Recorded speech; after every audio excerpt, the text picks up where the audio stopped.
I am so excited about today's guest because it is a topic that I think needs so much discussion because of everything that's going on in the world, how kids are treating one another. There is such a lack of kindness on this planet, and this woman is the expert on kindness.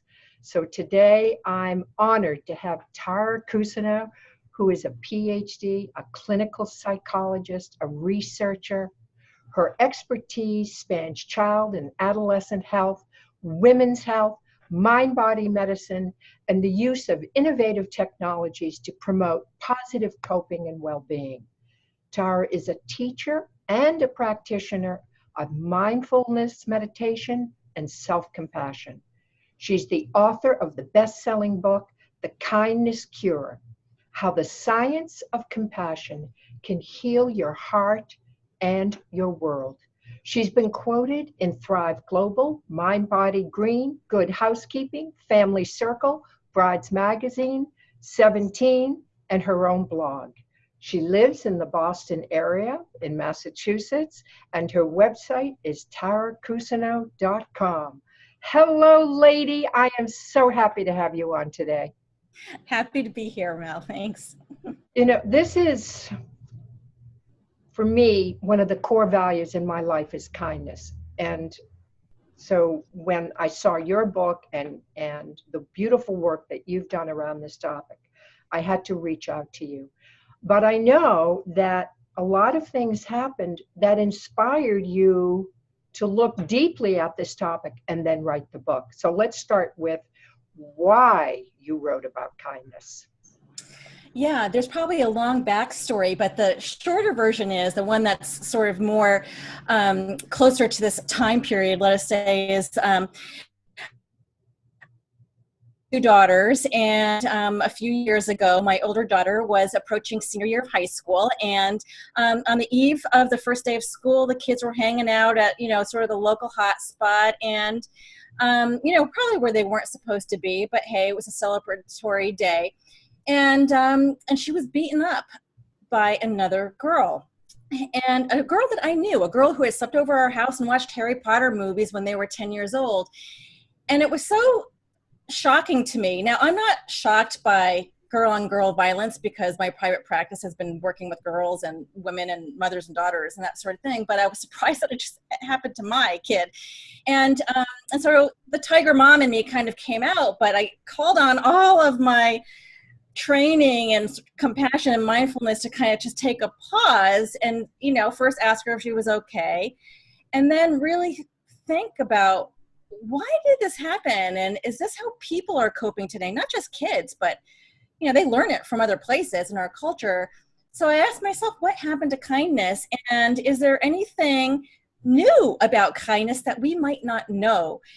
In our culture, like, we take kindness for granted in a lot of ways. So I put on my research cap because that's sort of where I tend to go when I'm trying to deal with difficult things. And I started researching the science of compassion. And that's really what sort of birthed the book. Wow. I love your description of kindness, that it's love in action. I mean, I think that is so beautiful. So how do we get people to become more conscious of being kind, and specifically children, because children are awful to one another now? Well, I think that it's actually a paradox, because children are also the most kind human beings. They're closer to sort of their core souls and how they were brought into this world. I mean, all kids have this huge capacity to have an open heart and kindness. I think really what happens is that it gets sort of encultured away, if that's even a word, over time.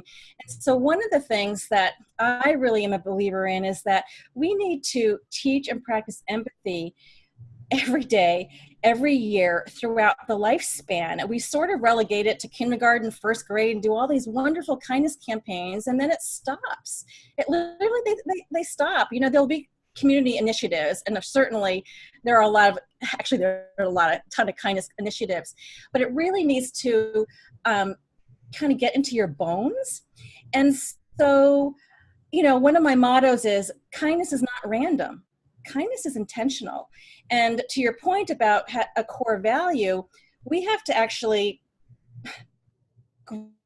grow neural networks in our minds, like, kind of really ignite positive neuroplasticity, because our brains are constantly changing and malleable, but for the good. And we do that by immersing ourselves in practices of kindness, kind speech, right? And kind parenting and kind co-working. We need to kind of practice it all around. We really do need to immerse ourselves. And when we don't, it's very easy to see what the repercussions are. All you got to do is turn on the news. One of the elements that I find very disturbing is how children use social media to classify, to attack, to, be villains, basically, to other children. And the ramifications of these social media attacks can end up with suicides, depression, children having to move, go to other schools. So how can we educate children to be kind, to be deliberate about their behavior in a kind way to their fellow students and friends? Well, first, I'd like to point out that we need the adults in our culture to use social media in a kind way. Yeah. Right? That's the first thing. The second point I want to make is that technology and social media inherently is neutral. It's not good or bad. It's how it's being used. So social media actually can incite wonderful campaigns and raise money and change behaviors in positive ways. Like, the ALS, the water dumping the bucket campaign. I mean, there's so many things that social media can do for the good, but it's true that social media can also be leveraged as a tool that basically is mirroring what kids used to do in the schoolyard anyway. It's just now their playground. And I think that one of the challenges right now is that I feel like we're sort of at a tipping point, and the tipping point is we can use media for the good or we can use it for the bad. And I'm a little bit hesitant to say what direction we're going in right now because it doesn't seem all that great. So we really actually have to role model this for our children and educate them. And I do think that schools are trying to do a pretty good awareness building campaign around the right use and safe use of social media. And God knows I work with a lot of parents and it's their biggest concern. On the other hand, I think that we need children to engage in activities of empathy in a way that they're really experiencing the impact of that change. So volunteering for veterans, working at a soup kitchen, so that they can actually see the potential result and be changed by it, right? We want to be transformed by kindness. That's why I say it's not random. And this needs to be developmentally appropriate across the lifespan. So with younger children, right, saying thank you and, writing notes and picking up trash, at your schoolyard. That's one level, right? Then you get to middle schoolers. And my daughters actually did a great program in Boston called City Reach, where they slept on a church floor overnight with homeless people so that they could actually feel what that was like. And understand the difference, and then talk to these people and realize they're not drug addicts. They're people who fall on hard times.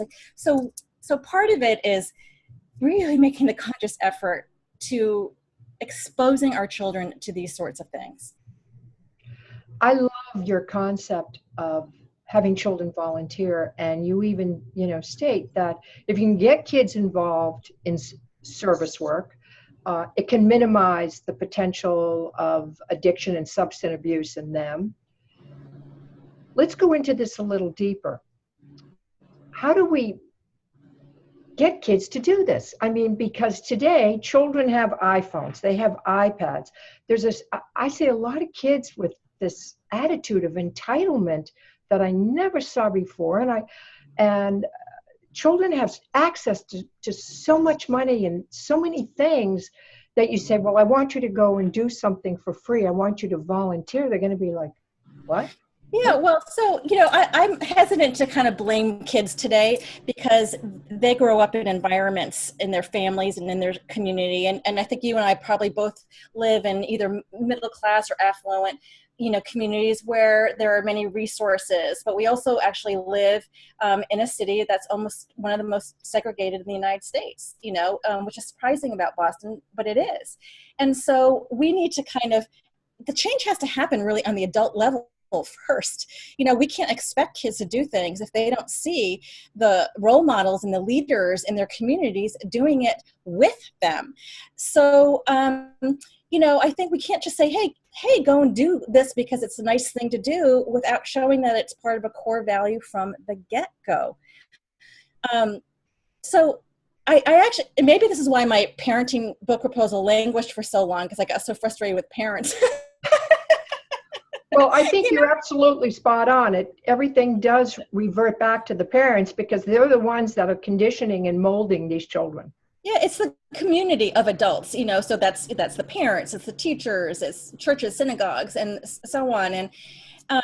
And when like parents come up, I'll do a talk on the teen brain, and because there's so much to say about substance use or whatever risky behavior, and then they're all asking about the iPhones or the cell phones, and I'm like, well, who bought it for them? Hello. They don't have a whole lot to say. And I said, and was there actually a decision about when the right age was? Did you gather with your, the other parents of your children's friends and say, what, I think we should wait until 8th grade. So I think, I always joke that parents are being bullied by middle schoolers, which are their kids' friends, like, Mom, so-and-so has this, Mom, it's just like, sometimes I wish that parents and communities would get together and say, what, get the research on the adolescent brain, which is quite important. This valuable the brain is that we start giving them stimulants, which cell phones are stimulants. That's going to change the neural wiring. And it's also, it increases kids' anxiety because then they have this sort of they get this happy dopamine fix. I know that my girls have gone through this, and actually Ness said at one point they're addicted. And it's really hard as a parent. I have a lot of compassion for parents to be able to kind of set parameters around really just mindful use of technology, not overuse, but mindful use. I mean, we're not going to get rid of it. But we have to realize that there's lots of different channels and ways to ignite kindness. Technology is one way, but really I think it comes from the heart of the home and the values that schools place on it. And, certainly our media and the bigger systems at large that are tough sometimes. Now, you're a mindfulness meditation teacher, and I'm a strong proponent of children meditating, but you don't see much of it in the schools around here. You do see a lot of it in New York now. Sting and his wife actually have financed meditation programs in schools where really some tough neighborhoods where children might be a little bit more aggressive and, physically combative with one another. And the results have been outstanding. What are your thoughts on teaching children some practices that calm them down a little bit, maybe get them engaged in a little bit more mindful thinking, kindful behavior? It's a core life skill, and it should be taught in preschool and every year thereafter. It's so clear, and there are actually quite a number of programs. I think Goldie Hawn was actually one of the firsts to really kind of bring mindfulness to schools. They're the Baltimore Boys who have the Holistic Life Foundation, the inner city of Baltimore, who have brought it to schools. They brought the schools now have like a mindful moment every day. They start and they begin their day, and they're seeing really such reductions in acting out behavior and increases in school attendance. It's amazing what the power of a pause can do. Yeah. So the research now is to really trickle in about the ability of mindfulness practices and self-compassion practices to actually change the neural networking in the brain. So instead of reacting and having sort of this amygdala emotional explosion in the brain, the practices of mindfulness, which is really learning how to calm and kind of connect to your breath, or your feet, there's a number of grounding practices, actually has such beneficial results, in your physiology. It ignites the parasympathetic nervous system, which we call the calm and connect system. And the more kids are able to do this, they're better able to focus and to concentrate. They think before they speak, before they act, they're kinder. The University of Wisconsin-Madison has a kindness curriculum. It's now free. It's now in Spanish. People can download it. This is for preschool kindergartners. And I think that what we're going to see is that the science is proving ancient wisdom is what it's coming down to, is love and kindness and the ability for self-awareness and self-monitoring. All of this matters, and we can learn it at any time in our lives, but the earlier, the better. How do we get schools more involved or teachers more involved? And if the school does not want to create a program like that, what about parents teaching it at home and just getting children started on their own? Oh, absolutely. And here's actually where technology is a benefit. There, for parents to actually practice on their own. So, I have a little meditation corner and I do a daily practice. It's not very long. It's about 15 minutes of meditation. And I cannot tell you how many times my kids have, just opened the door, walked through, asked me a question, and I don't answer. And I feel like through the process of osmosis, they are seeing that it's my time, it's my sacred space, they can wait. So I think children, not only do they see us do this, we become calm ourselves, and they might not be able to pinpoint it on the meditation, but a calmer parent is going to result in a calmer child. There are so many apps out there, and I can't even list them all now, where you could actually, with smaller children, Mind Yeti, there's, the Calm app, Headspace, some people like, there's just so many choices at this point. And, you do it together. You add it to bedtime reading, you add it to prayer. Bedtime, and, after a story, let's meditate together. Oh, I think that's a fabulous idea.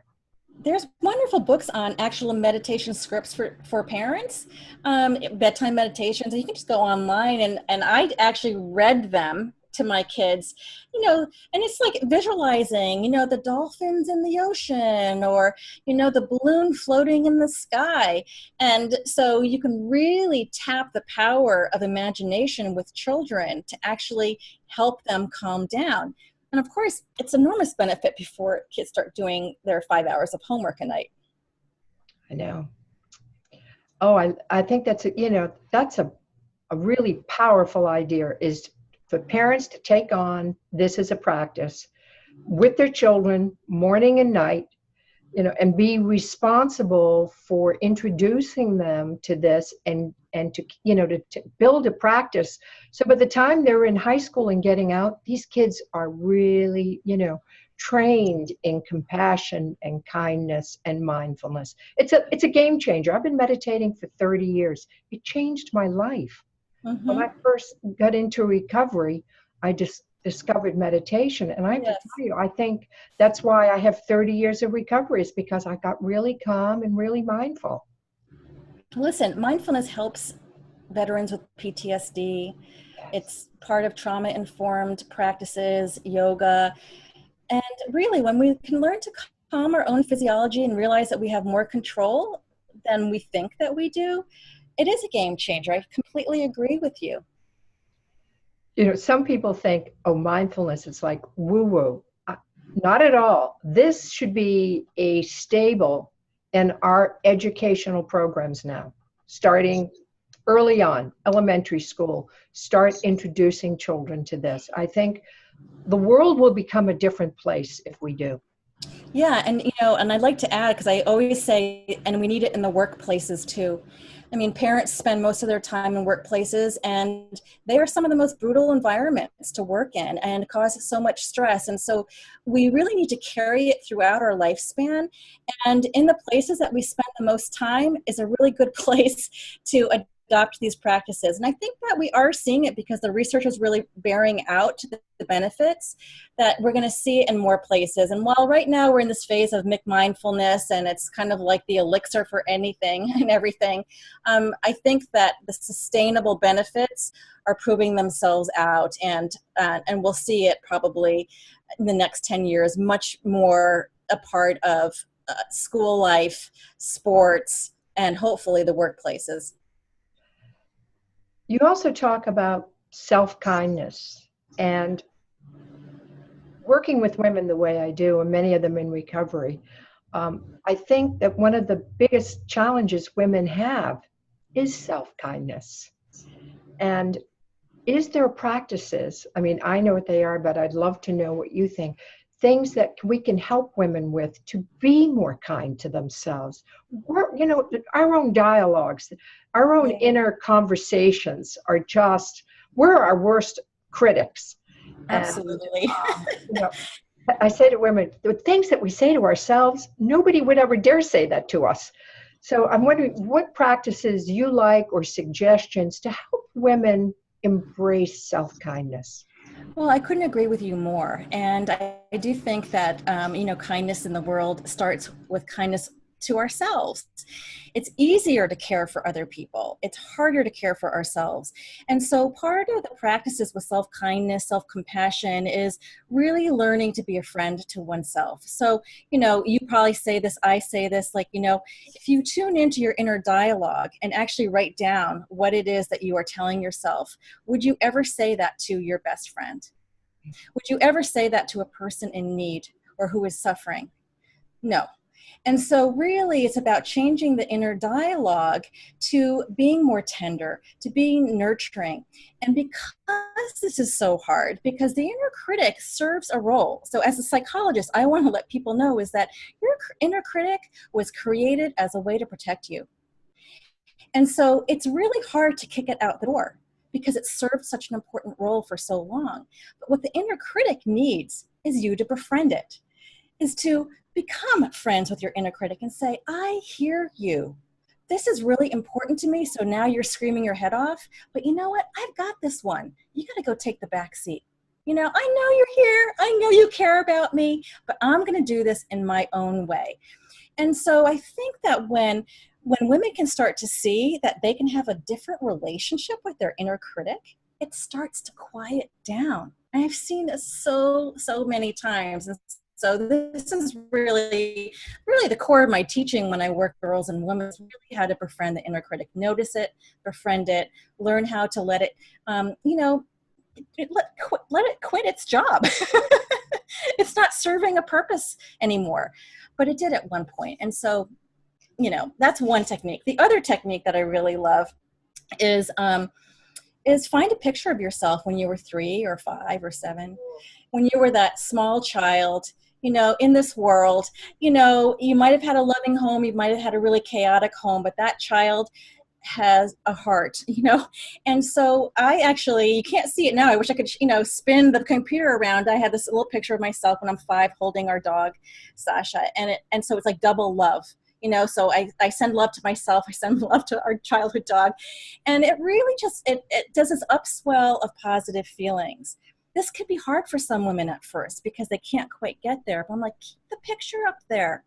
And it might even be that you need the picture of yourself at 14 or 18 or 25, because all of those parts of yourself went through a lot and they need your love now. So that's another trick with self-compassion. And I find it to be a pretty good one. I love that. I think for me, when I realized that I had that other voice in my head that was so critical and so damning of, anything I wanted to do or goals or whatever, telling me I wasn't good enough or couldn't, I realized there was that voice, but then there was a higher self in there as well. So I gave that critical voice a name. I named her Louise. And when she's mouthing off and tearing me to shreds, I go, Louise, zip it up. I hear you. I've got this. I've got it. Just the way you said. I can handle this. We're good. I think when we identify it, that it is. Absolutely. I mean, Yeah, no, it's helpful to, negative Nelly, Judge Judy. I mean, I do the naming thing, and it is really kind of helpful, but sometimes there's more than one. So there is sometimes, depending on the circumstances, so, you get one coming up in the family, or one at work. And so sometimes it's helpful because we have this little sort of chorus of voices, but I totally agree with you. It's a great strategy. Tara, you have been wonderful. This is so informative. And I just want to let the listeners know that you have a fabulous little kindness quotient quiz on your website so people can see kind of where they're at in the Yes. kindness factor. And anything else you'd like to say to the audience today? Just the hardest thing is to remember to love yourself. Yeah. Just remember, when you forget, you just come back. It's okay. Love it.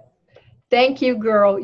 This has really been wonderful. And I so appreciate you fitting me in because I know how busy you are. Oh, no, my pleasure. Thank you so much. Great. Bless you, girl. Thank you.